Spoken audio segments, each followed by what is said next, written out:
पितळेची भांडी स्वच्छ कशी करायची, पूजेची भांडी स्वच्छ करण्याची योग्य पद्धत कोणती, पूजेची भांडी स्वच्छ करण्यासाठी नेमकं काय करायचं, तर त्यासाठी एक भांडे घ्यायचं आहे आणि त्यामध्ये 3 ग्लास पाणी घ्यायचं आहे।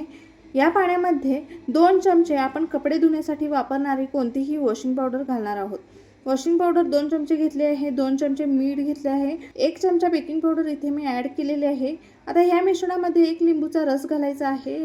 रस घातल्यानंतर त्या लिंबाच्या साली या पाण्यामध्ये टाकून द्यायच्या आहेत। आता ह्या मिश्रणाला थोडेसे मिक्स करून घ्यायचे आहे, गॅसवर गरम करण्यासाठी ठेवायचे आहे। आता या मिश्रणामध्ये आपल्याजवळ असणारे ही तेलकट झालेले दिवे या मिश्रणामध्ये ठेवायचे आहेत आणि पाण्याला उकळी येऊ द्यायची आहे। पाण्याला उकळी आल्यानंतर हे दिवे आपल्याला काढून घ्यायचे आहेत आणि आता या दिव्यांना आपण भांडी घासण्यासाठी जे लिक्विड वापरतो त्याने या दिव्यांना घासून घ्यायचं आहे, किंवा इथे तुम्ही भांडी घासण्याचा साबण वापरू शकता। एका ब्रशने मी या दिव्यांना भांडी घासण्याच्या साबणाने घासून घेत आहे। इथे पाहू शकता आपण की काही वेळापूर्वी या दिव्यांचा मागचा भाग किती तेलकट हिरवट होता।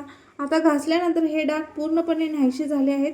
हे सर्व दिवे मी घासून घेत आहे। दिवे घासून झाले आहेत। आता दिव्यांना स्वच्छ पाण्याने धुवून घ्यायचे आहे। धुतलेले हे दिवे एका कॉटनच्या कापडाने आपल्याला पुसून घ्यायचे आहे। आधीचे दिवे आणि आत्ताचे दिवे यामध्ये किती फरक आहे। हे दिवे अगदी नव्यासारखे चमकायला लागले आहेत। काळी पडलेली, डाग पडलेली किंवा जुनी दिसणारी भांडी काही मिनिटातच चमकदार झाली आहेत। सगळ्यात महत्त्वाचे म्हणजे ही पद्धत खूप सोपी आणि कमी खर्चिकाने घरच्या घरी करता येण्यासारखी आहे।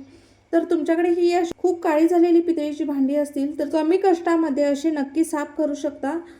मैत्रिणींनो, ही सोपी पद्धत आवडली असेल तर चॅनलला सबस्क्राईब करायला विसरू नका।